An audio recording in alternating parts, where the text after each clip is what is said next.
Assalamualaikum sahabat Musafir Online, kali ini kita akan membahas tema tentang janji Ar-Rahman vs ancaman setan. Sebelum kita memasuki pembahasan, ayo dukung terus channel ini dengan cara subscribe dan bagikan ke orang-orang yang Anda cintai.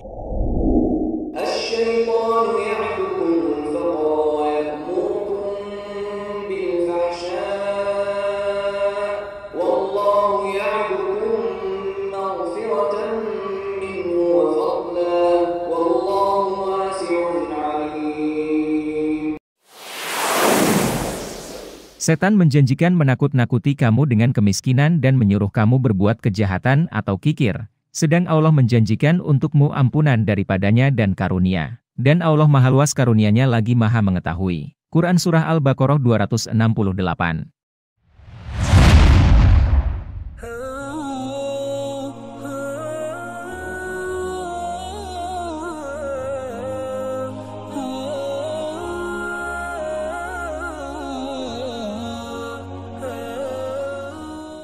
Imam Hasan Al-Basri menyebutkan, sekitar 90 tempat di dalam Al-Quran menegaskan bahwa Allah telah menetapkan kadar rezeki dan menjaminnya untuk makhluknya. Dan hanya pada satu ayat Allah menyebutkan ancaman setan, Asy-syaitanu yaidukumul fakra, setan menjanjikanmu dengan kefakiran. Akan tetapi, betapa anehnya manusia, mereka takut dengan satu kali ancaman setan yang hobi berdusta, lalu melupakan 90 kali janji Allah yang maha benar dan tak mungkin dusta. Rasa takut manusia terhadap ancaman setan tersebut diindikasikan dengan beberapa keadaan. Pertama, ketika manusia takut miskin, kekhawatirannya yang berlebihan menyebabkan ia kurang selektif dalam mencari penghasilan. Berlaku korup, menipu, transaksi riba, pergi ke dukun dan cara lain yang diharamkan. Seperti slogan yang populer kita dengar, mencari yang haram saja susah, apalagi yang halal. Ia lupa bahwa justru dengan mencukupkan yang halal, niscaya rezeki menjadi mudah. Sebaliknya, perbuatan dosa menjadi penghalang datangnya rezeki atau menghilangkan keberkahannya. Nabi SAW bersabda, dari hadis riwayat Ahmad, Ibnu Majah, dan Al-Hakim. Sesungguhnya seseorang bisa terhalang dari rezeki dikarenakan dosa yang ia perbuat. Jikalaupun seseorang mendapatkan rezeki dengan kemaksiatan, keberkahan akan dicabut. Harta tak membuat hidupnya bahagia, bahkan menjerumuskan ia ke dalam penderitaan dan kesengsaraan yang datang tak terkira. Belum lagi efek tertolaknya doa, tertolaknya amal soleh dan hisab yang berat di akhirat.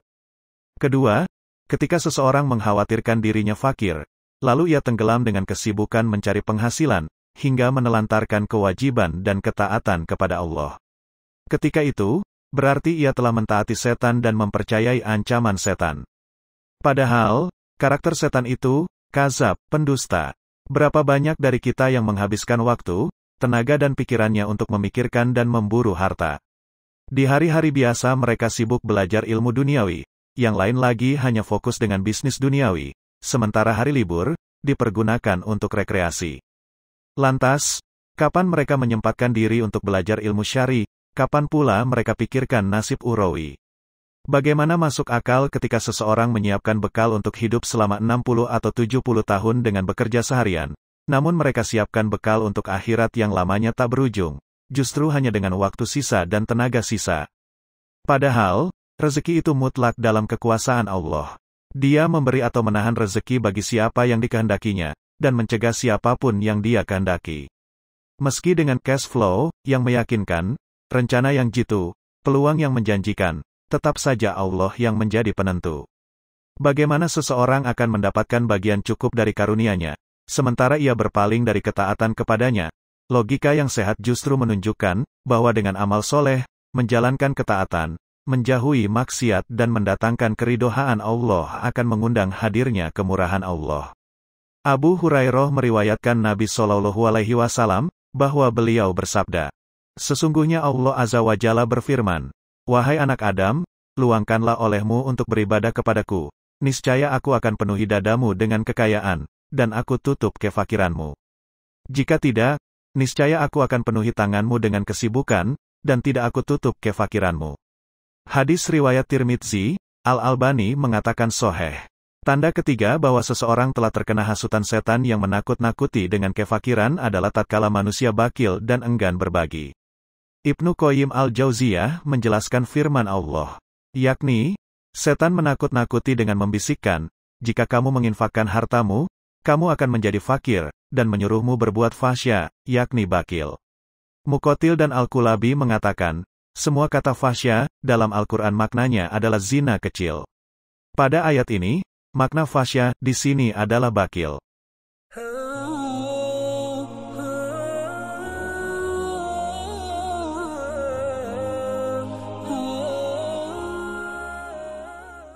Orang yang termakan oleh hasutan setan, pada akhirnya hanya mengenal hitungan matematis belaka. Bahwa uang akan berkurang nilainya ketika sebagian disedekahkan. Harta juga akan berkurang kadarnya jika dizakatkan sebagiannya. Mereka lupa bahwa harta yang di tangan mereka adalah pemberian dari Allah. Dan Allah menghendaki penambahan nikmat itu dengan cara sedekah, dan tercabutnya nikmat itu dengan maksiat dan menolak sedekah. Bahkan setiap datang pagi hari, 2 malaikat turun untuk berdoa. 1 malaikat berdoa, "Ya Allah, berilah ganti yang lebih baik bagi yang bersedekah." Hadis riwayat Al-Bukhari. Sedangkan malaikat satunya berdoa, "Ya Allah, berilah kebangkrutan bagi orang yang menahan sedekah." Hadis riwayat Bukhari. Lantas di manakah letak cerdasnya akal bagi orang yang memilih doa kebangkrutan? Di manakah pula keimanan seseorang yang lebih percaya 1 kali janji setan pendusta ketimbang 90 kali janji Ar-Rahman? Adapun seorang mukmin, sepenuhnya yakin meski diingatkan dengan 1 ayat saja.